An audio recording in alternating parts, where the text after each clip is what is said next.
제 소개 먼저 드리겠습니다. 시스코 NX라고 하는 팀이 있고요.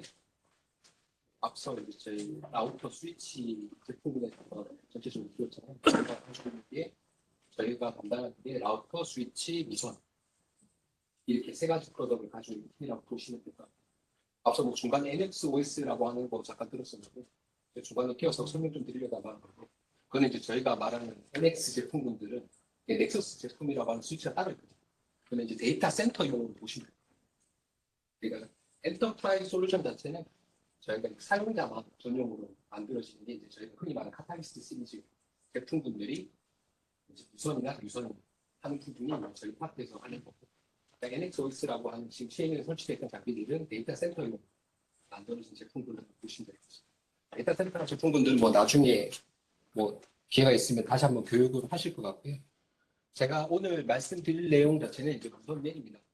앞에서는 이제 유선에 관련해서 라우터 스위치나 이런 부분에 대해서 기존의 IP 설정이라든지 밴드는 어떻게 구성이 됐고 트래픽이 어떻게 들어가는지 대해서 지금 교육을 받으셨을 건데, 이게 무선이라고 하는 부분도 요즘에는 해야 될 필수 항목 중에 하나라고 이해하시면 될 것 같습니다. 혹시 이거 무선에 대해서 좀 스터디 하신 분이나 개인적으로 관심 있어가지고 공부를 좀 하셨던 분 있으실까요? 혹시 이 무선 시장이 어떻게 커졌는지, 최초에 어떻게 붕업이 제일 먼저 되는지 혹시 한번 찾아보셨어요? 제가 이런 스마트폰을 맞습니다. 애플의 스티브 잡스가 만들었던 아이폰 3GS 모델이 나오면서 진짜 엄청 커져버린 시장이 됐다고 보시면 되겠습니다. 저도 애초에 무선을 담당했던 엔지니어는 아니고요. 일반적으로 스위치를 담당했던 네트워크 엔지니어였습니다. 하지만 뭐 저희도 기술 배우는 게 어떻게 보면 돈을 벌려고 하는 거잖아요. 그렇기 때문에 저도 이 무선 시장을 그때 이제 처음으로 진입을 해서 이제 그때부터 3GS 나오고부터 이제 무선에 대해서 스터디를 하고 했다가 첫 번째 저희 홍영수 상무께서 얘기했던 그 CCI 자격증에 대해서 이제 와이어리스 분야가 제가 트라이를 5번 해가지고 겨우 획득을 했었습니다. 네, 이제 이거는 제 자랑이고요. 그래서 제가 오늘 무선에 대해서 기본 설명을 드릴 내용 자체는 기존적으로 이제 저희가 근접할 수 없는 RF가 어떤 건지에 대해서 좀 설명을 드릴 거고요.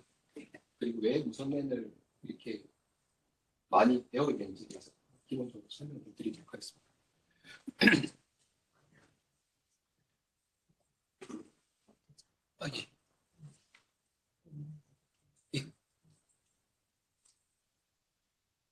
우리가 일반적으로 유선랜과 무선랜 인프라를 비교하다 보면 이 장표처럼 될 겁니다.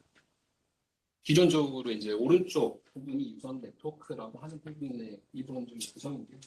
앞서 배운 것처럼 스위치의 유선, 우리가 흔히 말하는 UTP 케이블이라고 하는 녀석과 단말과 연동해서 통신을 되게 만드는 녀석이라고 무선이라고 보시면 되고요. 오른쪽이 왼쪽이 이제 저희가 말하는 유선 네트워크의 이제 그림이라고 보시면 될 것 같습니다. 요즘에 이 무선이 왜 각광을 받고 있냐라고 하면 지금 노트북을 다 사용하고 계시잖아요. 요즘 노트북 자체가 UTP를 지원하지 않습니다. 대부분 UTP를 사용하시려고 하면 이제 동글이나 UTP 동글이나 꽂아가지고 외부 장치를 써야 됩니다.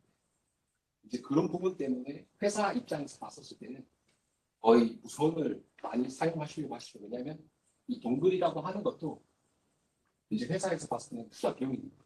이제 이 동굴 자체도 투자가 발생을 하고 잃어버렸을 때 회사 자본을 투자해서 또 사셔야 되는 부분이 있는데 대부분의 무선으로 다 넘어간다라고 보시면 될 것 같아요. 그만큼 이제 무선 네트워크가 중요하다라고 이해하시면 될 거고요.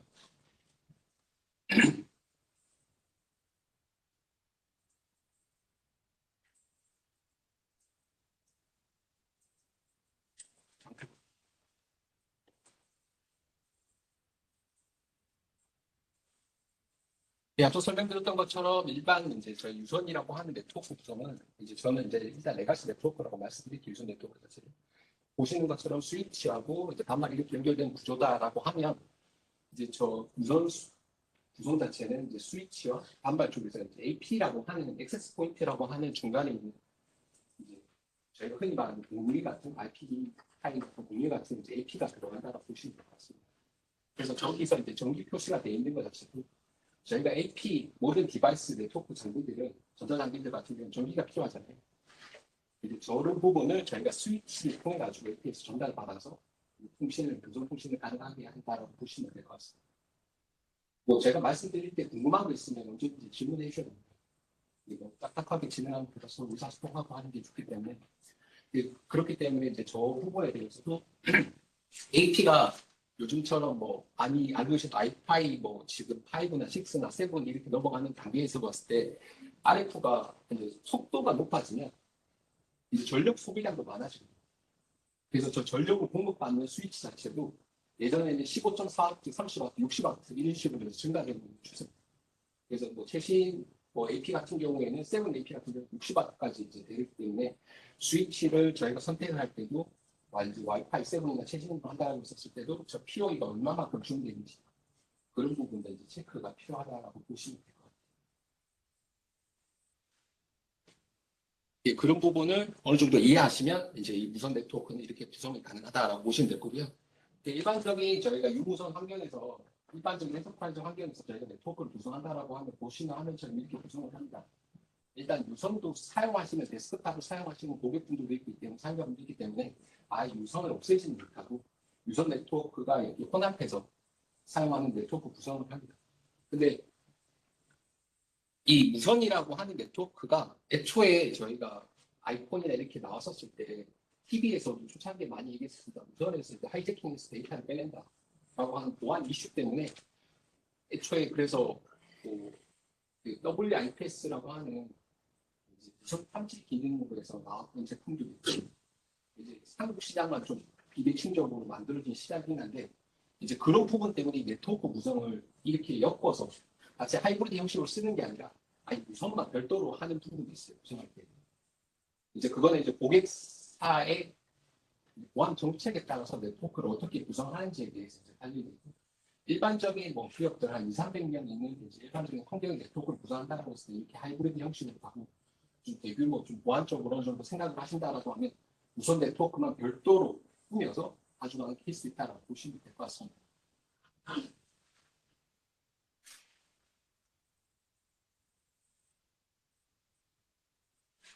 그리고 저희가 일반적으로 지금 뭐 UTP로 편집까지도 지원을 하고는 있지만 대부분 이제 원지로 요즘에는 전부 다 만들어져 있기 때문에 이제 유선랜 카드에서 원지까지 속도를 낸다라고 하면 이제 저희가 단말별로 원지 개별적인 네트워크는 다 지원을 합니다. 유선 스위치 같은 경우.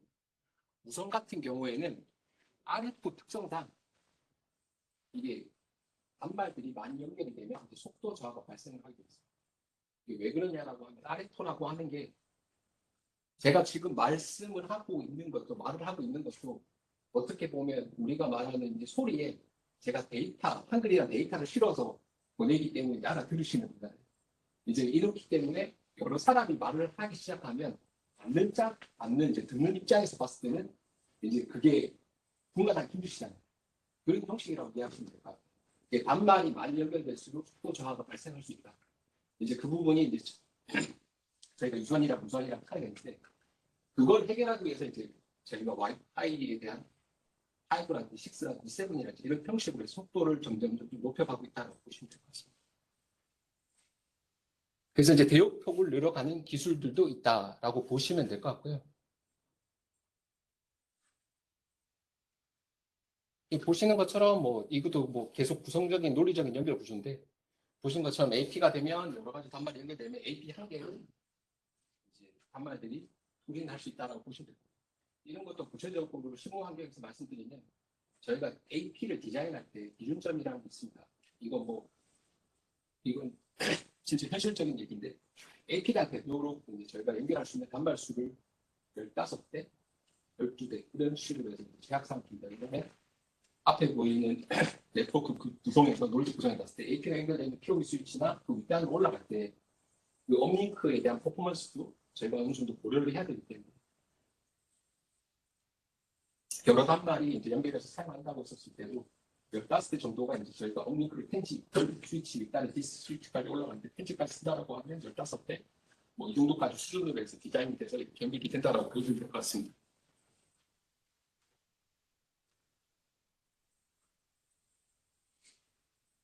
이 보시는 화면은 이제 무선통신력과 유선통신력인데 저희가 AP 같은 경우에는 저희가 초창기에서 지금 사용하는 대부분 집에서 사용하시는 IP 타임처럼 06이라고 하는 이제 스탠드 어론이라고 하는 AP를 갖다가 초창기에는 이제 엔터프라이즈 환경에서 많이 사용하고 계셨습니다. 예, 그렇게 했을 때 각각의 AP별로 지금 IP 타임 사시는 것처럼 기업에서도 각각의 AP별로 설정을 해가지고 이렇게 구성을 하셨는데 이 트렌드가 2000년, 2010년 초반에는 이제 컨트롤 베이스로 해서 모든 AP들이 이제 한 개의 AP 컨트롤러를 통해 가지고 통신이 된다고 보시면 될 것 같아요. 예, 보시는 구성 자체는 이제 무선통신, 유선통신인데 이 AP 자체도 예전처럼 싱글로 이렇게 아키타임처럼 이렇게 구성을 해서 사용했는데 요즘 트렌드는 이 AP들이 한 개의 컨트롤러를 통해 가지고 통신이 되고 설정을 이 컨트롤을 통해 가지고 모든 AP들이 동일한 설정이 내려가는 형식으로 구성이 된다고 보시면 될 것 같습니다. 그래서 이렇게 구성이 되어 있다라고 보시면 될 것 같은데 혹시 뭐 컨트롤에 대해서 뭐 궁금한 사항 있으실까요? 어떤 건지 제가 이제 중간에 장편 안 넣지만 트렌드는 일단은 무조건 요즘 추세는 컨트롤을 통해서 통신이 된다 AP는 그렇게 이해하시면 될 것 같습니다. 그래서 이제 좀 제일 어려웠던 게 이제 이 부분일 겁니다. 앞에서 설명드렸던 것처럼 저희가 프레임이나 ARP나 뭐 IP나 이런 데이터를 가지고 이제 저희가 유선 네트워크를 설명을 드렸는데 이제 무선을 처음에 스터디했을 때 가장 진입장벽이 높은 부분이 이 RF라고 하는 부분일 거예요. 이제 어떻게 보면 저희가 OSI 7A 중 피지컬 레이어 축에 해당되는 부분이라고 보시면 될 것 같고요. 저희가 무선 영역에서 쓰는 RF는 저희가 뭐 흔히 보시는 도표처럼 여러 가지 이제 RF 채널이 있습니다. 뭐 흔히 저희가 예전에 있던 TV 방송을 볼 때 UHF나 VHF처럼 저는 통신 쪽으로 사용하는 RF도 있고요. 그 RF마다 이제 그 반경 자체도 다릅니다. 저희가 통신할 때 받아들이는 반경 자체도 좀 다 다르기 때문에 이런 부분이 있다라고 보시면 될 것 같고요. 무선 같은 저희가 쓰는 이제 AP 같은 경우에는 세 가지 배열이 있습니다. 저희가 많이 알고 계시는 2.4GHz랑 5GHz, 6GHz. 6GHz는 요 최신 근래에 이제 사용하는 대역이라고 보시면 됩니다. 기존에는 2.4, 5GHz로 사용이 된다라고 보시면 될 것 같습니다. 이 대역을 왜 쓰냐라고 하면 이 대역 자체는 국가에서 사설 대역으로 아무나 사용을 할 수 있게 만들어진 대역입니다. 세계적으로. 그렇기 때문에 이 AP에서 이 RF 채널을 사용한다고 보시면 될 거고요. 저 6GHz 같은 경우에는 약간 지금 국가들마다 지원하는 채널 수가 다르기 때문에 그 부분은 뭐 좀 참고하시면 될 것 같아요. 한국 같은 경우에는 이제 풀 채널 다 사용하고 있고 유럽이나 다른 쪽에서는 앞에 채널만 이제 그것도 저희가 채널을 이렇게 쪼개가지고 쓰는데 그 뒷단은 좀 설명드리겠지만 좀 앞대역만 쓰고 뒷대역은 이제 무슨 형식으로 되어 있으니까 국가마다 6GHz는 다르지만 한국은 전부 다 6GHz는 다 사용하고 있다라고 보시면 될 거고요. 이 RF 채널을 통해 가지고 한대 저희가 사용할 수 있는 이제 대역폭이 있습니다. 2.4GHz 같은 경우에는 총 사용할 수 있는 이제 헤르츠가 72MHz입니다. 그리고 5GHz는 580이고요. 6GHz는 1200까지 사용 가능합니다. 이 채널을 갖다가 이 RF 전체의 용량에 대해서 통신을 하기 위해서는 이 부분을 다시 또 잘게 쪼갭니다. 이 72 중에서 저희가 이제 채널 단위로 이제 쪼갠다라고 말씀을 드리거든요. 이 총 사용할 수 있는 대역폭이 72 같으면 2.4 같은 경우에는 22Hz 정도 단위로 해서 한 개 채널로 이렇게 쪼개서 사용한다고 보시면 됩니다. 이 부분은 이제 저희가 통신을 하기 위해서 이렇게 채널로 쪼갠다라고 보시면 될 거고요. 네, 저희가 이 전체 채널을 다 사용해서 모든 무선 단말을 사용하다 보면 이 RF에 대한 노이즈 값이 커지기 때문에 이거를 부분적으로 채널을 갖다가 분리해서 사용을 한다라고 보시면 될 것 같습니다. 2.4 같은 경우에는 한 채널 대역폭이 22MHz라고 보시면 될 거고요. 그리고 5기가나 6기가 같은 경우는 20MHz를 사용한다라고 보시면 될 것 같습니다. 혹시 궁금한 사항이나 뭐 있으실까요? 예. 예.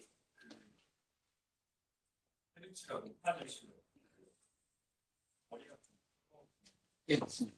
그 부분은 2.4랑 5기가랑 이제 비교를 했었을 때는 5기가 채널마다 RF 대역들마다 특성이 다 가지고 있습니다. 앞서 말씀드렸던 것처럼 VHF나 UHF 자체도 저희가 옛날 분들은 이제 케이블 TV 나오기 전에 그냥 안테나 이렇게 꽂아가지고 했었을 때 UHF는 멀리 나오고 VHF는 좀 짧게 나오고 그래서 기준국들이 어느 정도 있듯이 2.4나 5GHz의 특성이 있습니다. 2.4GHz 같은 경우에는 좀 더 5GHz보다 멀리 전파가 되고요. 5GHz 같은 경우에는 중간에 이런 이제 장애물이나 이런 데가 있다라고 하는 영향을 좀 더 많이 받는다고 보시면 될 것 같아요. 예. 그래서 뭐 뒤따라 또 설명을 드리겠지만 그 부분이 이제 AP 디자인 할 때 우리가 이제 이 공간에 AP를 설치한다라고 했었을 때 오피스에 어떤 위치에 AP를 설치할 때 가장 좋은 퍼포먼스를 낼지에 대해서도 그 5기가나 2.4에 대해서 어느 정도 고려해야 될 부분도 있어요.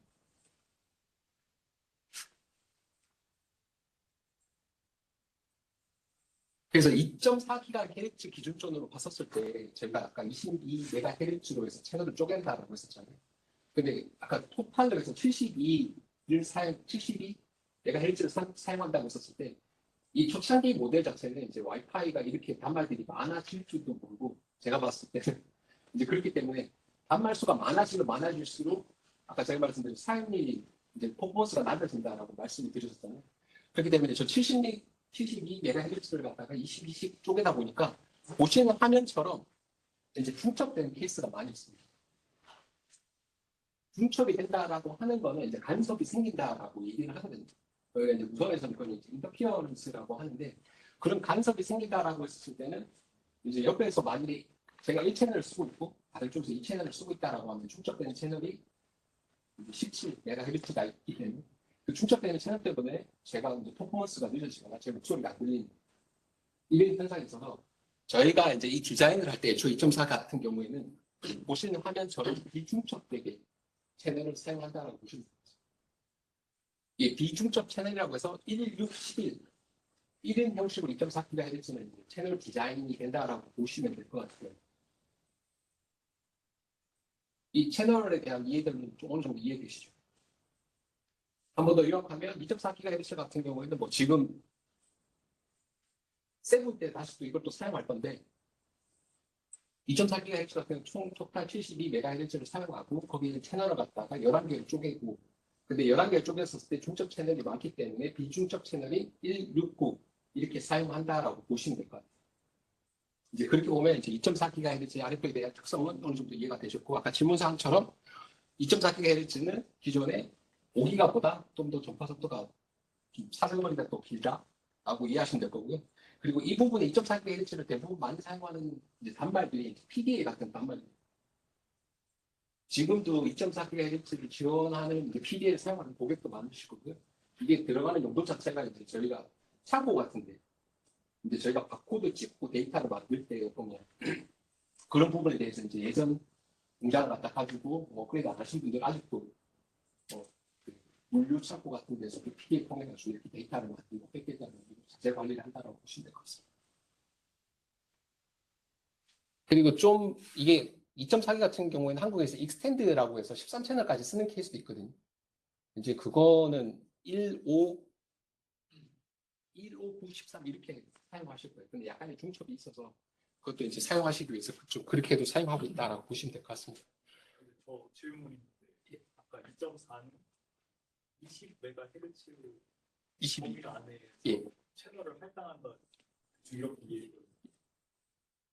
그럼 20 안에 4개의 채널을 쪼개는 거예요.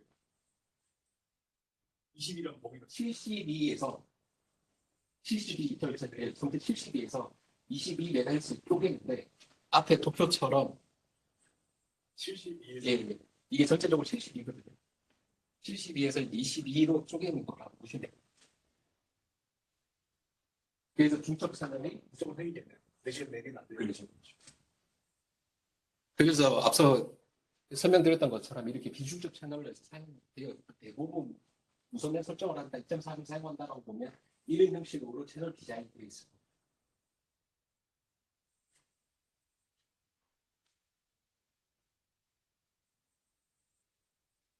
그래서 뭐 다시 또 비관측 채널에 대해서 좀 자세히 설명드리면 보시는 것처럼 저희가 인접하는 AP는 이제 저희가 디자인할 때 아까 설명드렸다시피 AP 여기서 1번 채널을 쓰고 여기서 6번 채널을 쓴다라고 하면 이제 여기서 이제 비중적 채널이기 때문에 둘 간에 우리 AP 구성에서도 이제 간섭이 발생을 하는 구성하는 부분이라고 보시면 됩니다.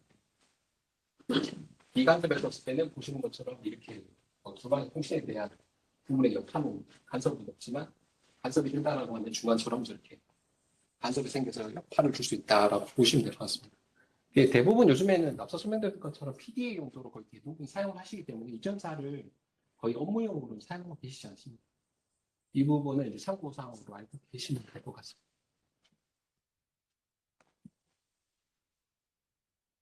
그래서 저희가 일반적으로 이제 비간섭 채널에 대해서 봤었을 때는 2.4 같은 경우에는 비간섭 채널을 저희가 디자인해 쓸 수 있는 게 3개, 5GHz 같은 경우는 29개, 6GHz 같은 경우는 59개. 이렇게 사용이 가능하다라고 보시면 될 것 같습니다. 이 부분은 저희가 뭐 기술적으로 디자인했을 때 그냥 뭐 수지에서 비간섭 채널만 몇 번 사용하신다라고 그냥 이해하시면 될 것 같고요. 뒤에서 디자인이 뭐 전체적으로 토탈적으로 이렇게 되어 있고 이런 거는 그냥 상식적으로 이해하시면 될 거고 제일 중요한 거는 비간섭 채널이 몇 번이다라고 이해하시면 나중에 AP 디자인을 설계하실 때 이 부분이 도움이 되실 거예요.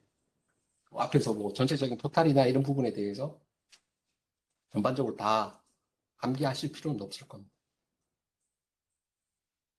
그래서 이제 저희가 앞서 설명드렸던 것처럼 이제 각 채널을 갖다가 이렇게 해서 통신을 한다라고 말씀을 드렸었잖아요.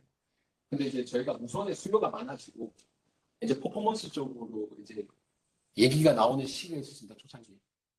이제 그렇기 때문에 이 채널에 대해서 간섭이나 이런 부분이 많은데 어떻게 하면 이제 퍼포먼스, 무선 단말 속도를 높이고 안정성을 더 높일 수 있을까라고 했었을 때 나왔던 기술 자체가 채널 본딩입니다.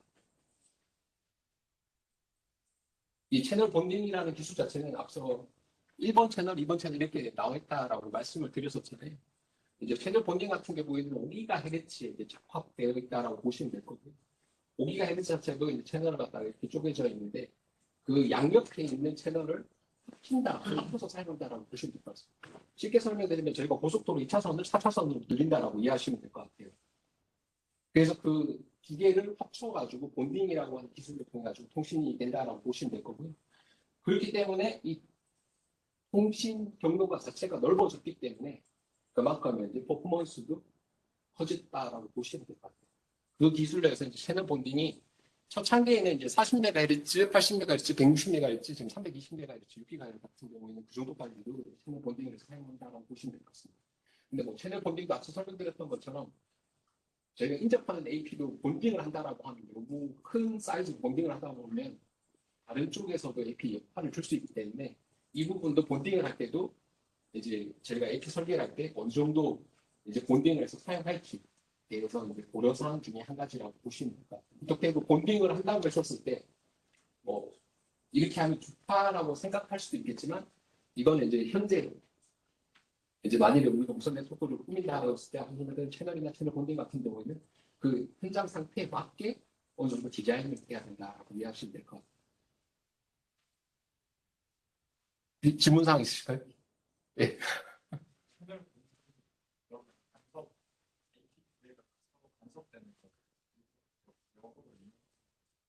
이제 그 2.4 기준으로 봤을 땐 채널 본딩에 대한 의미는 없을 거예요. 근데 이제 5GHz로 봤었을 때는 아까 채널 수가 전체적으로 이제 29개라고 말씀을 드리잖아요. 이제 비축적 채널이 29개인데 이제 20메가, 20메가 했을 때 퍼포먼스가 속도가 안 나오기 때문에 이거를 본딩을 하면서 이제 퍼포먼스를 더 늘렸다라고 이해하시면 됩니다. 그러니까 2.4 기준으로 봤을 때는 채널 본딩이 의미는 없습니다. 아까 봤을 때 72쪽에서 뭐 중점된 채널이 너무 크기 때문에 2.4 같은 경우에는 채널 본딩은 거의 의미가 없다라고 보시면 됩니다. 5GHz 기준적으로 봤었을 때는 비중적 채널이 29개이기 때문에 여기서 봤었을 때는 효과가 크다라고 보시면 됩니다.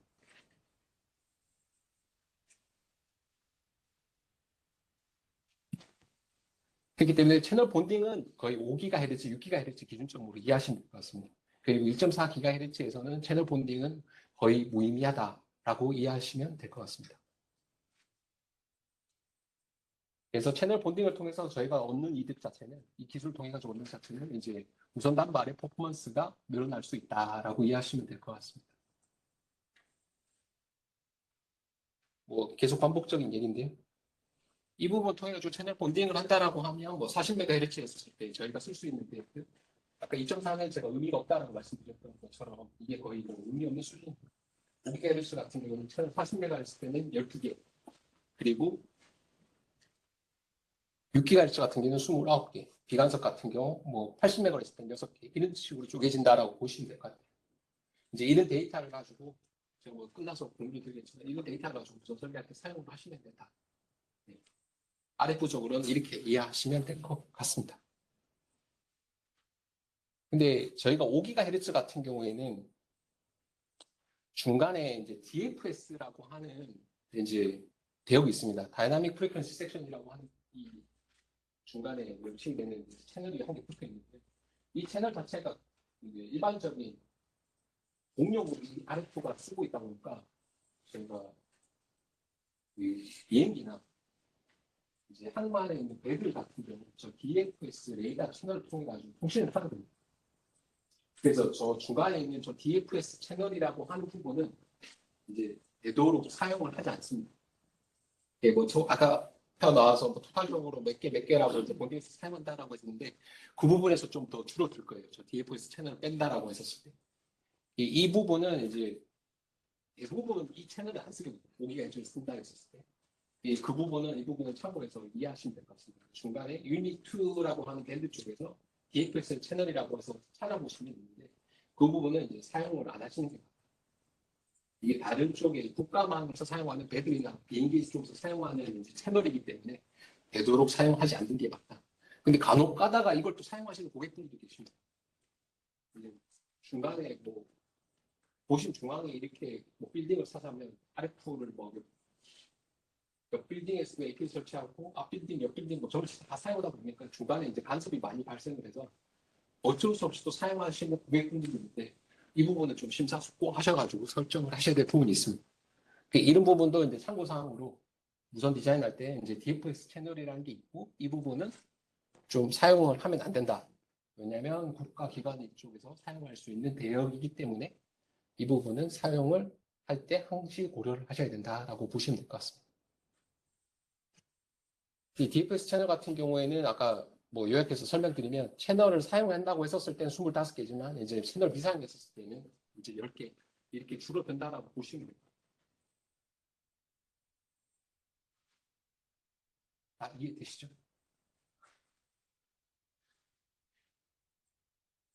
그래서 AP를 저희가 이제 얘기를 잠깐 드리면 앞서 잠깐 설명드렸지만 저희가 이제 시스코 AP 모델명이거든요. C9164 뭐 AP, 9166 AP 이런 식으로 되는데 뭐 숫자가 커지면 커질수록 더 좋은 AP라고 보시면 될 거고요.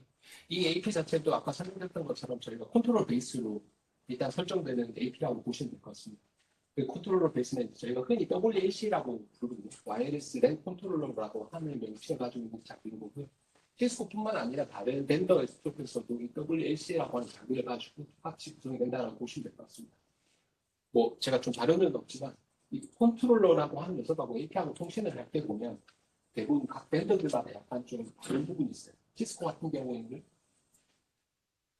케밥이라고 하는 이제 프로토콜을 통해 가지고 AP랑 컨트롤 통신을 하게 있습니다. 그 케밥이라고 하는 프로토콜 잠깐 설명드리면 어떤 거냐? AP가 이제 컨트롤러로 조인이 돼야지 이제 컨트롤러 쪽에서 설정을 AP에서 받아볼 수 있거든요. 근데 이 중간에 누군가가 하이제킹이나 데이터에 대한 보안적 위협 때문에 그 부분을 케밥이라고 하는 프로토콜을 통해서 인캡이 된다고 보시면 됩니다. 그래서 인캡이 된다라는 건 뭐냐? 보안적으로 보호가 된다라고 이해하시면 될 것 같습니다. 근데 그 케밥이라고 하는 프로토콜을 다시 또 잘게 쪼개다 보면 그게 저희가 흔히 일반적으로 지금 SDA 첫 번째에서 뭐 저희 쪽에서 얘기를 드리겠지만 데이터 플랜하고 이제 컨트롤 플랜이라고 이렇게 하는 명령들로 쪼개지게 돼 있어요. 이 컨트롤 플랜 자체는 우리가 선수들 RF 설정이라든지 기본 설정들을 대해서 이제 컨트롤 플랜을 통해서 통신이 되고요. 데이터 플랜 자체는 이제 반말 중에서 우리가 흔히 말하는 통신했었을 때 데이터를 주고받는 그 부분을 이제 데이터 플랜이라고 이해하시면 될 거예요. 그 데이터들 자체가 이제 스위치처럼 바로 스위치에서 데이터가 날아가는 게 아니라 보내시는 게 아니라 그 케밥이라는 프로토콜을 통해서 컨트롤러 통해 가지고 데이터들이 외부로 통신이 된다고 보시면 될 것 같습니다. 근데 이게 뭐 제가 좀 더 디테일하게 구성을 얘기하면 좀 다르게 구성하는 건데 일반적인 구성은 이제 AP랑 컨트롤 연동이 되고 사용자 데이터들은 이제 AP에 있는 그 케밥이라고 하는 프로토콜을 통해서 컨트롤로 가서 컨트롤 쪽에서 데이터가 나가요. 통신된다. 이런 구성이라고 이해하시면 될 것 같습니다. 뭐 HP 같은 경우에는 이제 케밥 말고 뭐 IPsec 기본으로 해서 그 AP랑 컨트롤러 쪽에 있는 부분이 있고 그 각각 밴더들마다 다른 부분이 있다고 이해하시면 될 것 같습니다. 시스코는 케밥을 사용합니다. 혹시 이 부분 궁금한 사항 있으실까요?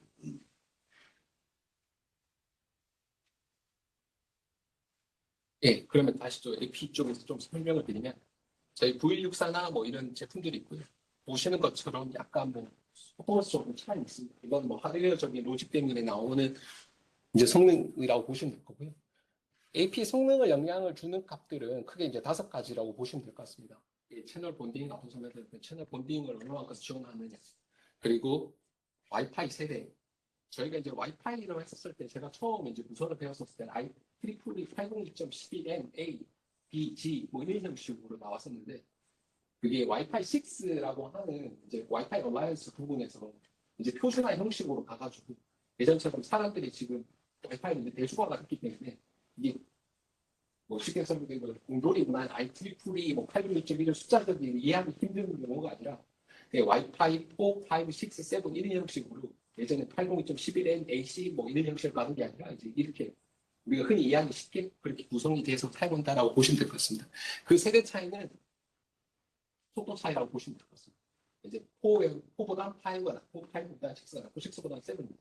근데 퍼포먼스 측면에서 이제 세대에 들어가는데 이 세대라고 하는 부분에 대해서는 중간에 이제 안티프에 대한 이제 모듈레이션 방식이라든지 이제 그럼 안테나 사용 필수라든지 여러 가지 기술적인 복합적으로 또 들어가기 때문에 그 세대에 따라 속도 차이가 있고요.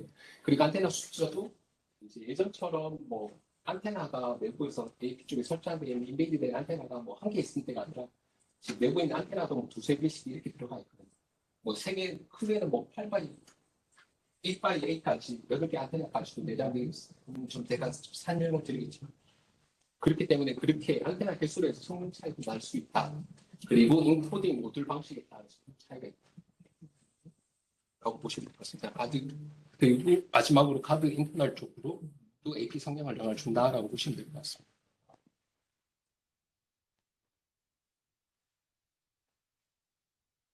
그래서 여기서 잠깐 좀 더 설명을 드리면 저희가 이제 모듈레이션 방식이라고 하는 부분이 있습니다. 저 부분이 좀 이해가 안 되고 좀 어려운 부분이 있는데 어떤 부분이냐라고 하면 저희가 파수라고 하는 이 아르프에 대한 파장이 있거든요. 우리가 흔히 뭐 제가 쉽게 설명드리면 우리가 사인파라고 얘기를 드리면 이런 파장에 따라서 가는데 저희가 이 파장에 대해서 우리 소리에서 데이터를 정기적 신호를 실어야 됩니다. 이제 AP 같은 경우에는 데이터를 주고받기 위해서는 정기적 신호가 필요합니다. 그렇기 때문에 앞서 설명드렸지만 AP의 전원을 받고 그 아래에 정기적 신호를 넣어서 1과 0이라는 값을 갖다가 구분을 해야 되기 때문에 그 방식을 처리하는 게 모듈레이션 방식 중에 홈이라고 하는 방식이 되고 있습니다.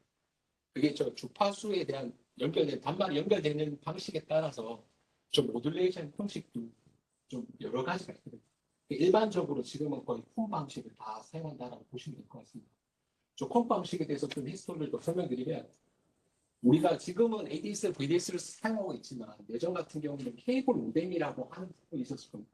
유선 방송사에서 이제 제공하는 뭐 두루넷이라든지 이런 부분이 있었는데 그 애초에 들어갔었을 때 사용했던 방식이 저 콤 방식입니다. 왜냐하면 그 두루넷이라고 하는 케이블 닥시스라고 하는 표준 프로토콜인데 그 부분도 어차피 내부에서 RF 파장을 통해 가지고 하는데 거기에서도 저희가 사용했던 방식이 콤 방식이고 콤 방식을 이제 와이파이 쪽에서도 접목을 했다라고 보시면 될 것 같아요. 그리고 이제 콤 방식은 저희가 쓰는 지금 와이5G에서도 사용되는 기술이라고 보시면 됩니다. 그 사인이라고 하는 이 파장 안에서 저희가 이제 바둑판처럼 보시는 것처럼 바둑판처럼 이렇게 한 개의 패턴을 만드는 그리고 그 바둑판 안에서 들어가는 이제 데이터를 이제 컴이라고 하는 방식으로 모듈레이션을 한다라고 보시면 될 것 같아요. 지금 보시는 것처럼 64컴 256컴, 1024컴은처럼 저 컴이 점점 세분화가 되면서 기술이 발전하면서 저기 데이터를 싣는 용도가 커지기 때문에 퍼포먼스가 늘어난다고 보시면 될 것 같습니다. 이것도 뭐 디테일하게 뭐 전체적으로 다 이해하는 것보다 이런 형식으로 된다라까지만 이해하시면 될 것 같아요.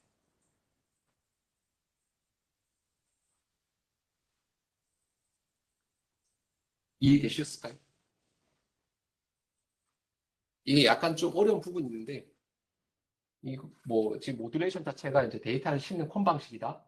RF에서 이걸 전체적으로 봤었을 때, 사인파가 들어갔었을 때 이걸 갖다 다 찍어낸다라고 보시면 될 것 같아요. 주파수 안에서. 그런 형식으로 데이터를 처리한다라고 보시면 될 거고요. 그리고 채널 아키텍처 자체는 지금 대부분 OFDM이라고 하는 방식을 사용하고 있습니다. OEMC 같은 경우. OFDM이라고 하는 모듈레이션 방식을 사용하고 있고요. 적어도 옛날에 나왔었을 때는 뭐 여러 가지 모듈레이션 방식이 있었는데 FHSS나 뭐 DSSS나 여러 가지 방식이 있었는데 요즘은 거의 뭐 OFDM만 거의 다 사용한다라고 이해하시면 될 것 같습니다. 그리고 추가적으로 마지막에 봤었을 때는 AX 같은 6 같은 경우에는 OFDMA라고 하는 부분까지 있는데 저 부분은 이제 저희가 데이터를 보낼 때 아까 RF는 한정적이라고 말씀드렸잖아요. 여러 단말을 줬었을 때 내가 데이터를 사용하고 있으면 다른 데이터는 대기 상태로 있다가 보내고 순차적으로 피포 방식으로 해요. 퍼스트 인포 퍼스트 아웃으로 해서 피포 방식으로 순차적으로 처리가 되게 되는데 저 MA 방식 자체는 이제 동시다발적으로 사용할 수 있다고 보시면 될 것 같아요. 그게 여기서 어떻게 되냐 하면 뒤에 안테나를 통해 가지고 안테나의 개수에 따라서 저 부분을 커버한다라고 보시면 될 것 같습니다.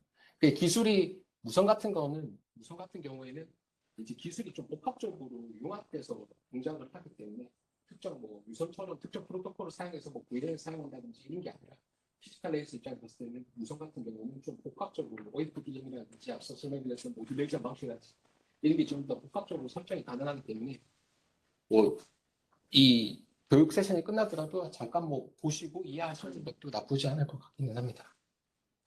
그래서 저희가 이제 본딩을 하거나 설명드렸던 그런 방식에 따라서 최고 퍼포먼스 낼 수 있는 게 이 수치는 지금 잘못되는데 시스코 같은 경우에는 2.3GHz에서는 제가 알기로는 본딩을 지원하지 않거든요.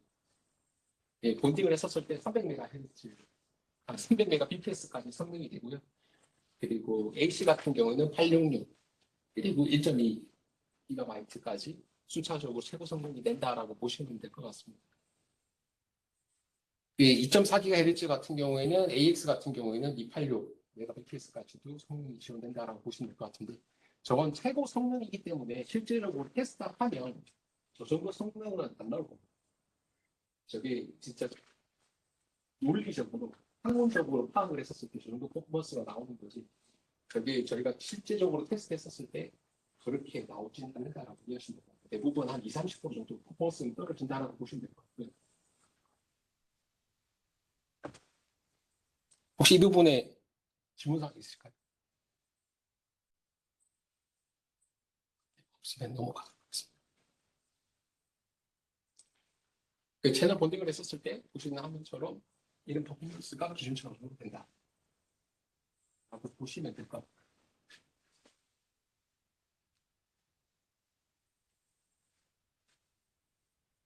지금 AC가 와이파이 4로 보시면 될 거고요. AX가 이제 와이파이 5로 이해하시면 될 것 같습니다. 최대적으로 160MHz를 본딩했을 때 2.2테라 기가바이트 BPS까지도 나온다고 보시면 될 것 같습니다. 대부분 지금 거의 이 AX는 거의 대부분 고객들이 이 기준으로 사용하고 계시다라고 보시면 될 것 같습니다. 아직 6GHz를 사용하는 고객분들은 그래 많지 않거든요. 대부분 아직도 5GHz 대역을 사용하고 계시는 분들이 많다. 왜냐하면 이게 AP 쪽에서 이게 6GHz를 제공을 하더라도 단말에서도 6GHz를 지원을 해야 하기 때문에 지금 AP는 뭐 교체가 됐더라도 이제 단말을 교체하는 게 이제 투자가 많이 좀 발생을 하기 때문에 그 부분은 아직 좀 순차적으로 진행이 되고 있다고 보시면 될 것 같습니다. 그리고 6GHz로 아직 구성된 사이트는 국내에는 몇 개가 안 되는 것으로 알고 있고 단말까지 전체적으로 다 교체한 고객분들도 아직 뭐 그렇게 많지는 않은 걸로 알고 있습니다. 근데 뭐 스마트폰에서 요즘에 대부분 또 최신 기종도 6GHz 다 지원하고 있기 때문에 뭐 그 부분은 좀 참고사항으로 알고 계시면 될 것 같습니다. 그래서 그 다음 말씀드릴 게 아까 본딩을 말씀드렸고 성능에서 차지하는 비율이 이제 안테나라고 말씀을 드렸었는데 예, 지금 스파셜 스트림이라고 하는 이제 안테나 개수가 있는데 AP에서 매장하고 있는 안테나가 있습니다. 그게 2.4나 5기가나 6기가에서 공용적으로 쓰는 게 있고 각각 개별적으로 설치가 되어 있는데 이 안테나라고 하는 게 이제 통신을 주고받기 위해서 통신 그 채널 안에서 이제 저희가 무선 통신을 하기 위해서 이제 사용되는 안테나라고 보시면 될 것 같고요. 이제 최대 지원하는 게 이제 4개, 8개, 8개, 16, 16개 이런 형식으로 되어 있다라고 보시면 될 것 같습니다. 저 안테나 수에 따라서도 퍼포먼스가 차이가 있다라고 보시면 될 것 같아요. 질문. 예. AX를 받을 수 있는 단말이 있다고 치면 예. 그거는 H로 됩니다. 받을 수 있는 거예요. 예. 그러니까 그 와이파이 얼라이언스는 쪽에서 보면 기존의 표준을 안고 갑니다. 아까 중간에 제가 뭐 2.4 같은 경우에는 중간에 빈 부분가 있었잖아요. 그래서 이제 필요성이 없다라고 판단해서 스탠다드에서 뺀 부분이 있는데 다시 또 이쪽 넘어가면서 미지원됐다가 AX 같은 경우는 다시 또 지원되는 2.4 같은 경우 이런 케이스가 있는데 그 부분, 이 부분을 제외하고는 그대로 인식이 된다고 보시면 됩니다. 그래서 이제 안테나 수도 중요하다, AP 쪽에서. 그러니까 이 안테나도 단말 쪽에서도 저희가 쓰고 있는 노트북에서도 와이파이 칩셋 자체에서 지원하는 안테나가 있습니다. 이제 대부분 이제 안테나가 2개를 가지고 있고요. 그런데 이제 여분이 있었을 때 저희가 들어가는 게 이제 뭐 나중에 설명드리겠지만 그 안테나를 좀 더 효율적으로 쓰는 기술들이 있습니다. 그건 좀 설명을 드릴 거고요. 보시는 것처럼 9164 같은 경우에는 이제 안테나가 2.2GHz, 2.4GHz 안테나가 2개고 5GHz는 4개, 4개. 뭐 이런 식으로 구성이 되어 있다고 보시면 될 것 같습니다. 그래서 이제 최대 접속 퍼포먼스가 이 단말들이 연결됐을 때 최대 접속 퍼포먼스라고 이해하시면 될 것 같습니다. 일반적으로 안테나 구성은 저희가 AP에서 안테나 위치나 이런 부분을 표로 그림으로 설명드리면 2.45GHz는 뭐 공용으로 사용해서 이렇게 뭐 양대각선으로 되어 있고요. 6GHz도 안테나가 저렇게 구성이 되어 있다고 보시면 될 것 같습니다. 혹시 뭐 이 부분에 더 궁금한 사항은 없으시죠? 이건 그냥 뭐 이해하시면 될 것 같습니다. 이렇게 이제 안테나가 구성이 따로따로 별개로 되어 있을 수도 있고 2.4나 5GHz는 같이 공용으로 쓸 수도 있다. 대부분 요즘 AP들은 시스코뿐만 아니라 거의 다 이런 구성으로 되어 있다고 보시면 될 것 같습니다. 그리고 추가적으로 보면 저 BLE라고 하는 것도 있잖아요. BLE라고 하는 게 저희가 흔히 말하는 블루투스 쪽에서 쓰는 기술이라고 보시면 될 거고요. 그 BLE 칩셋도 저희가 내장이 되어 있어서 BLE 통신도 가능하다고 보시면 될 것 같습니다. 저 BLE라고 하는 거는 사용처가 이제 특정 회사들 같은 경우는 그걸 BLE 태그를 통해 가지고 위치 추적이나 이런 부분을 통신을 하게 되어 있습니다. 저 BLE 자체도 2.4GHz를 사용하고 있고 사람들이 어디 가나 이제 공장들 같은 경우는 위험 상황이 있었을 때 사고가 났었을 때 그런 태그를 가지고 있다라고 하면 긴급 신호를 보내가지고 정확한 위치를 보내가지고 산업 안전이나 이런 부분에서 사용하는 통신 방식이라고 보시면 될 거고요. 저 부분도 와이파이 기술뿐만 아니라 BLE도 제 실버 AP 같은 경우는 제공을 하고 있다라고 보시면 될 것 같습니다.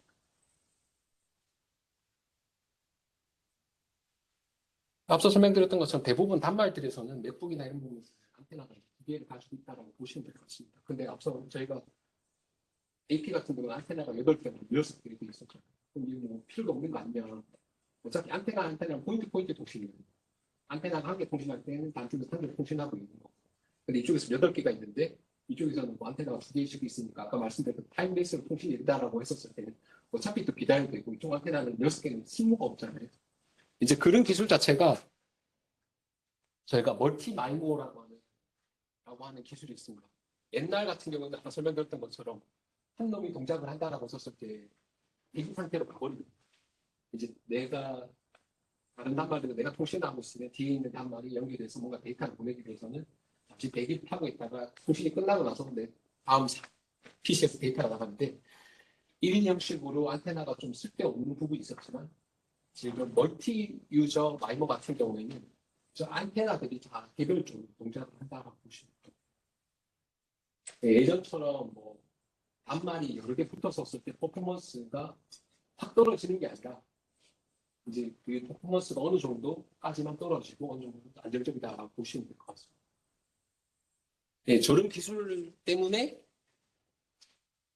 와이파이를 이제 많이 사용을 하고 계시다라고 보시면 될 것 같습니다. 이게 뒷단에서 이제 이런 기술 때문에 고객들도 안정감을 가지고 와이파이를 이제는 유선보다 좀 무선을 더 좀 선호하는 경향이 있다라고 보시면 될 것 같습니다.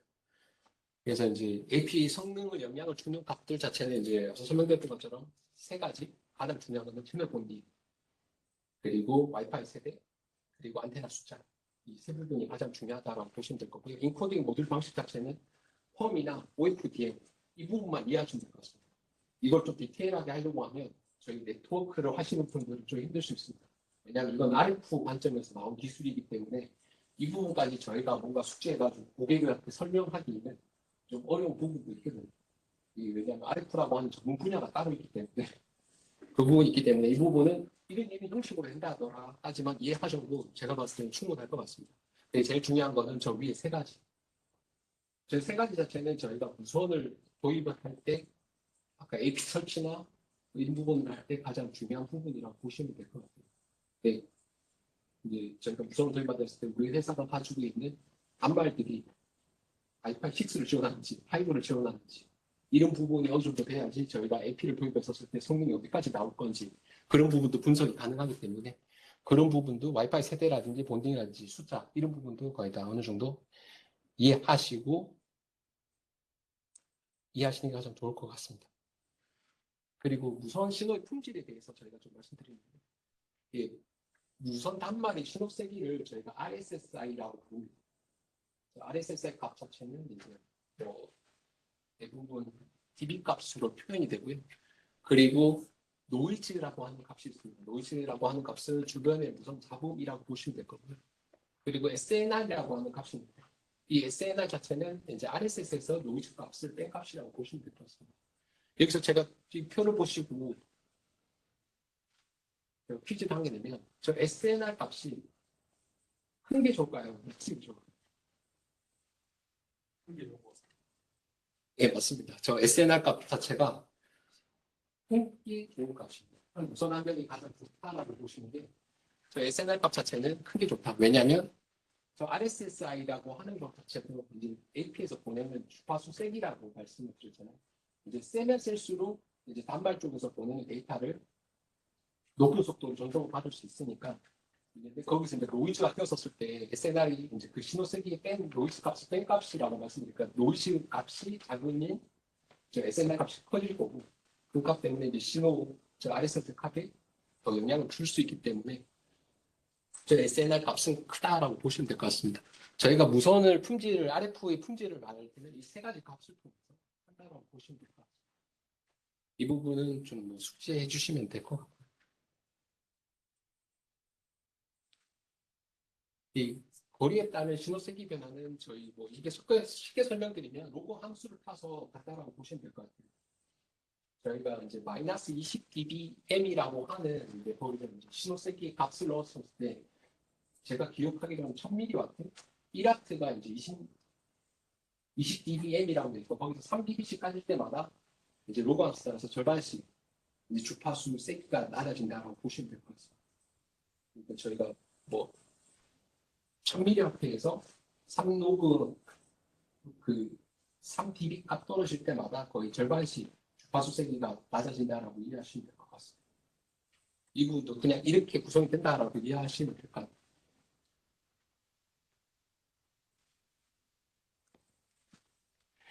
저희가 AP를 설계할 때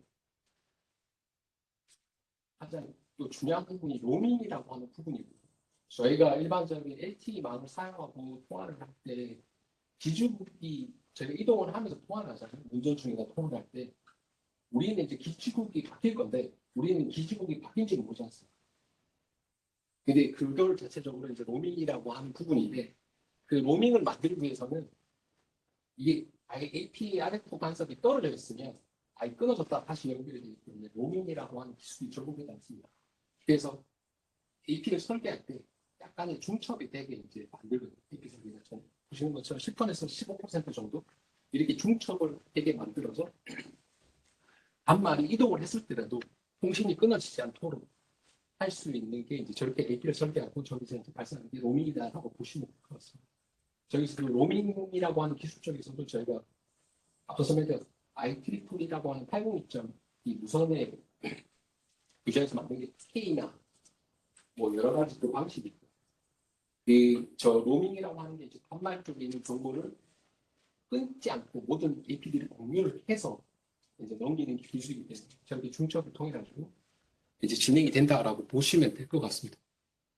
이 설계할 때도 어느 정도 이렇게 중첩되는 구역은 만드실 필요가 있다라고 보시면 될 것 같습니다. 혹시 여기서 궁금한 사항 있으실까요?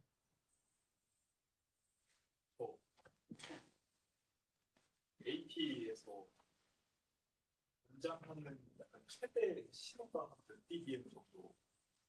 그거는 요즘에는 좀 사용자마다 다른데요. 보시는 것은 마이너스 67dB 정도의 구조 한 마이너스 80.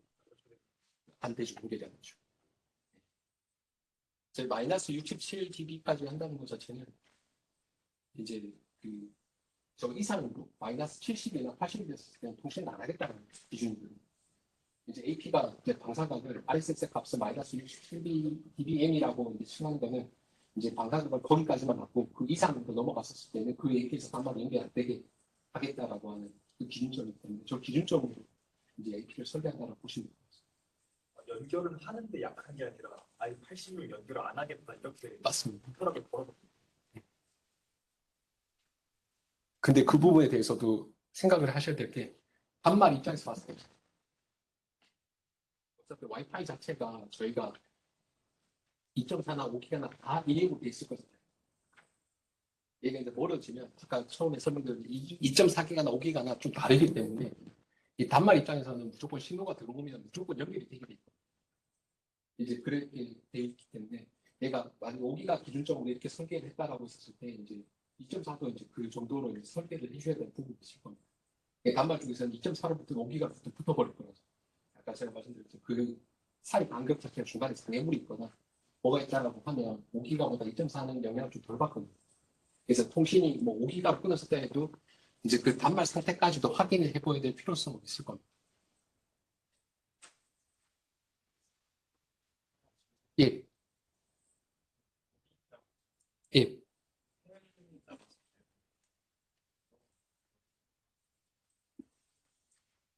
비슷합니다. 그러니까 우리가 해외 갈 때 로밍이라고 하잖아요. 로밍이라고 하는 거는 신청을 하면 그 통신사에서 우리가 일반적인 뭐 우리 KT나 SK나 LG 쪽에서 통신사에서 로밍을 한다라고 하면 우리 단말 정보를 그쪽에서 넘기는 거거든요. 네, 그렇기 때문에 저희가 해외 SP 사업자를 통해 가지고 통신을 할 수 있는 거잖아요. 네, 그거랑 똑같은 원리라고 보시면 될 것 같습니다. 로밍이라고 하면 단말이 애초에 이 AP에 첫 번째 AP 연결이 되어 있는데 이제 액세스가 되고 저희가 앞서 배웠던 그 ARP 정보나 맥 정보를 가지고 있으면 제가 쉽게 설명드릴게요. 이제 그런 정보를 저 BAP에 가지고 있다고 보시면 돼요. 그렇기 때문에 이제 저희가 시미스 로밍처럼 이렇게 넘어갈 수 있다고 보시면 돼요. 쉽게 설명드리면 세션 테이블을 공유한다. 네. 이렇게 이해하시면 될 것 같습니다. 그리고 이제 저희가 AP를 설치할 때 대부분 여기도 AP가 설치되어 있지만 천장으로 이렇게 설치를 합니다.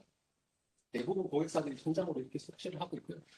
근데 간혹 가다가 이제 이 위에 이제 설치를 일반상 AP가 보기 싫다고 하셔가지고 이 천장 위로 매립하는 요청을 하는 케이스가 있는데 그렇게 됐을 때 아까 설명드렸던 것처럼 5기가 했지만 RF 특성상에서 이제 주파수가 좀 더 약해지는 부분이 있기 때문에 이렇게 됐을 때 뭐 설계 기준점을 AP를 더 많이 설치한다든지 이런 부분이 있기 때문에 그런 부분은 참고하시면 될 것 같고요. 그 대부분 이제 저희가 AP 설치할 때는 천장에서 이렇게 보시는 것처럼 이렇게 설치를 대부분 많이 한다고 보시면 될 것 같습니다. 그리고 AP 사이 거리는 저게 일반적으로 15m 정도 아까 그 중첩되는 부분까지 고려해서 저 정도로 보시면 될 거고요. 높이는 한 4m까지는 커버리지가 가능합니다. 이게 이 커버리지가 왜 가능하냐라고 하면 AP가 봤었을 때 저희가 이제 RF, 아까 RS사의 신호 자체가 어떻게 나가냐 보면 평면도로 봤었을 때는 이렇게 됐을 때 이해가 좀 안 될 때 도넛 모양으로 이렇게 방사가 된다고 보시면 될 것 같습니다. 3D 입체적으로. 도넛 모양으로 AP가 방사가 되고 있기 때문에 이 부분은 이제 어느 정도 고려를 좀 하셔야 될 것 같아요. 이런 부분이 4m나 아까 전에 옆에 있던 AP 쪽에나 입체적으로 이제 방사가 되기 때문에 대부분 이제 아래로 보게 이렇게 서치를 하는 것을 부탁드립니다. 되도록 뭐 전원 모양 그냥 엄청 가까이. 그런 케이스는 있습니다. 바로 밑에나 이럴 때 봤을 때는 약간 통신이 안 될 때인데 너무 근처에 있었을 때 약간 좀 떨어져 있으면 상관없어요. 아까 말씀드린 4m까지 커비가 되기 때문에 아예 바로 밑에 이렇게 붙었을 때는 뭐 간혹 가다가 이제 그런 케이스는 있습니다. 통신이 안 되고 연결이 약간 좀 속도가 좀 떨어져 연결되는 이런 부분. 그 되도록 현장에 설치해서 이제 4m까지 커버가 되니까 밑단에서는 바로 밑에라도 통신되는 데는 문제가 없어요. 안테나 예? 안테나에 어떤 방식으로 좀 방사가 되나요? 이거랑 같은 패턴. 안테나는 특성마다 좀 달라요. 안테나도 저희가 다이폴 안테나라는 게 있거든요. 패치 안테나라는 게 있는데 일반적인 패치 안테나는 직진성이 강하다고 보시면 돼요. 대부분 이제 패치 안테나라고 쓰는 거는 평면 안테나라는 게 있는데 벽 쪽에 설치하는 부분에서 이제 됐었을 때는 이제 그 패치 안테나를 통해 가지고 이제 사용을 하는데 패치 안테나 장점은 이제 사정거리가 멀다라고 보시면 돼요. 일반적으로 저희가 내장되어 있는 거는 다이폴 안테나라고 해서 광범위하게 보낸다라고 하는 안테나의 특성에 따라서 이제 패치 안테나를 쓰면 이제 멀리 보내는 이제 그런 부분입니다. 그 부분을 사용하시려고 하면 지금 AP 보시는 이 AP 하면은 이제 인터널 안테나, 리베이드 안테나를 사용하는데 익스터널 안테나를 지원하는 AP 모델을 따로 있거든요. 이제 그런 AP를 통해 가지고 설치를 하셔야 돼요. 대부분 그런 패치 안테나를 쓰는데도 아까 말씀드린 공장 쪽에 많이 쓰십니다. 이제 설비 시설이 많거나 창고 이런 데는 중간에 층고가 높기 때문에 AP를 갖다가 뭐 이렇게 천장에 이렇게 설치를 할 수 없어가지고 벽 쪽에 설치하셔가지고 한쪽에서만 이렇게 수행해 주시고 깨끗이 안테나를 사용한다.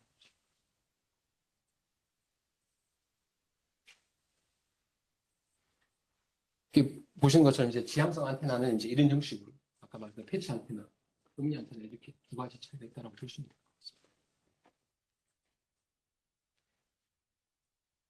그다음에 좀 AP 설계 쪽인데 보시는 것처럼 AP 자체를 이제 한 공간에 이렇게 직사각형으로 되어 있을 때 지그재그로 구성을 한다라고 보시면 될 거고요.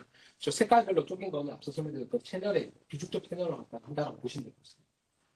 그러니까 뭐 2점차 기준을 봤을 때는 1, 6, 9, 1, 6, 11, 1, 6, 11, 1, 6, 11 이런 형식으로 디자인했다라고 보시면 될 것 같아요. 근데 저거를 수동으로 하셔도 되고요. 요즘 아까 설명드렸던 것처럼 컨트롤 베이스로 넘어가면 실수뿐만 아니라 모든 밴더도 저 RF 채널 같은 경우는 자동적으로 자기가 감지해서 자기에서 자동적으로 채널을 갖다 설정을 합니다. 근데 애초에 이제 저희가 문서를 만들거나 뭔가를 한다라고 했을 때는 이제 이런 부분까지도 고려를 해야 된다라고 하는 부분까지만 이해하시면 될 것 같습니다. 뭐 일반적인 저희가 이제 사이트 서베이라고 하는데 이것도 별도 툴은 있습니다. 저희가 이카하우라고 하는 이제 시뮬레이션 회사들이 있거든요. 그런 거는 이제 저희가 PDF나 도면을 통해 가지고 보시는 것처럼 AP를 설치를 시뮬레이션을 돌려서 어느 정도 커버를 할지 이제 이런 걸 가상적으로 시뮬레이션을 돌릴 수 있는 툴도 있습니다. 일단 뭐 저희가 문서들을 할 때 하신다라고 하면 이제 이런 툴을 활용해서 이제 현장 가서 저희가 일일이 바라볼 수 없으니까 이런 도면을 고객사나 뭐 지금 뭐 하실 때 도면이 있다라고 하면 이런 툴을 통해 가지고 사전에 시뮬레이션을 돌려보는 걸 일단 가장 베스트 아니라고 보시면 될 것 같습니다. 저희가 현장까지 다 돌아다니고 하기 위해서는 우선은 너무 힘들기 때문에 엔지니어 분들께서 하시기는 이런 툴을 활용해서 하시는 것도 가장 베스트하다라고 보시면 될 거고요. 이 부분은 뭐 레이턴시 부분인데 뭐 주위에 간섭이 있었을 경우, 간섭이 없었을 경우의 차이라고 보시면 될 것 같습니다. 아까 보실 때는 그 노이즈나 이런 부분의 간섭 영향도를 도시카에서 보여준 표라고 보시면 될 거고요. 노이즈가 있었을 경우에는 뭐 퍼포먼스 자체가 엄청 늦어지는 부분도 있다라고 보시면 될 것 같습니다. 그리고 본딩을 했을 때 제가 뭐 어떤 설명드렸겠지만 본딩을 한다라고 했었을 때뭐 퍼포먼스가 좋은 건 아닙니다. 환경에 맞춰서 이제 본딩을 하셔야 된다라고 보시면 되거든요. 뭐 160MHz 본딩을 해서 우리가 퍼포먼스가 다 좋아진다라고 하면 좋겠지만 그 160MHz를 갖다 본딩을 했었을 때 8개 채널을 갖다 다 문의가 있었을 때 주위에 간섭이 있던 우리 AP들끼리 이제 간섭이 발생할 수 있거든요. 그렇기 때문에 그 환경에 맞춰가지고 본딩을 하시더라도 어느 정도 고려를 하셔서 본딩을 하시는 게 맞다라고 보시면 될 것 같습니다. 보시는 것처럼 80MHz 같은 경우에는 이 그린 색깔이 가장 좋거든요. 보시는 것처럼 약간의 간섭이 많고 40MHz는 좀 그나마 간섭이 적어지고 20MHz는 간섭이 없다라고 보시는 거 보면 이것도 본딩을 하실 때나 채널 디자인 하실 때도 이런 부분을 어느 정도 고려를 하셔서 디자인 하시는 게 맞다라고 보시면 될 것 같습니다.